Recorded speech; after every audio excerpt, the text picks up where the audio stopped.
pre-Shabbat, very close to the time, there's a very important lesson in this week's Torah portion that we have to take into our account and make it for us and really embody it. We see that God basically shows the Jewish people what's possible. The greatest date ever was last week. Again, I don't know if I like comparing it to dating, but the Jewish people had this sensation, this very practical understanding and realization of the closeness that they can get to God and how it would be completely transformative for their lives. So people were very interested in what God was offering. They felt phenomenal. They felt,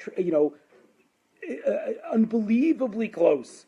And then in this week's Torah portion, God jumps into the nitty-gritty details of what it takes to have a relationship with Him. And I just want to stop and I want to look at that for 1 second. Because we want people in our lives to show up and to be awesome for us. That comes with marriage. That comes with friends. It's like you sit around and you're like, God, if they would just do this for me, this would be amazing. I have all kinds of people I want to mentor me, but I'm super awkward and I don't want to ask them and they're busy. And if they would just call me and they'd be like, dude, this is all it's going to take to get close to me, I'd be like, screw it, I'm on it right now. And with our wives and with our husbands, it's like, I wish she would do X, I wish he would do Y, and that would make me feel so good and so loved. The reality is, if you look at the model that God sets out, you have to be the one that puts out what you want and exactly how to do it. Now that seems there's a word I was going to use, but I mean, it's a family show. That seems not terribly exciting and romantic because it's like, no, I want you to know how to love me. The reality is, though, that no one knows how you like to be loved, and no one knows what you need until you tell them.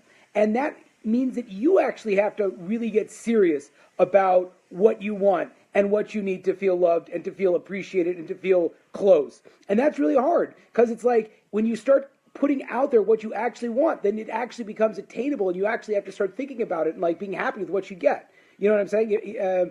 For me, and I got to just put this out there, when I am off my diet, the way I'm off my diet is I don't weigh myself. And as soon as I start to weigh myself, all of a sudden then I'm like, okay, I know what I'm doing, I know where I'm going. So for me, the hardest part of any kind of a health program is just getting back on the scale. Once I'm on the scale, once I'm weighing myself, it's fine, I can do it, right? Because I'm able to actually articulate, I'm actually able to see what I want.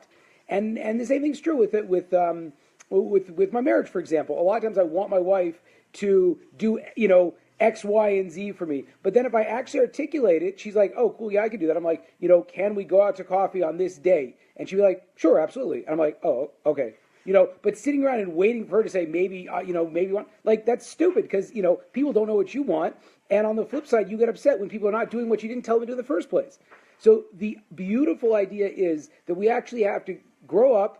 We have to learn what we want, and we have to be able to articulate that in a clear and concise way to the people we want to have relationships with. And instantaneously, that will up our chances for getting that kind of meaningful relationship out of our lives. Shabbat shalom. You guys are wonderful. Talk to you soon.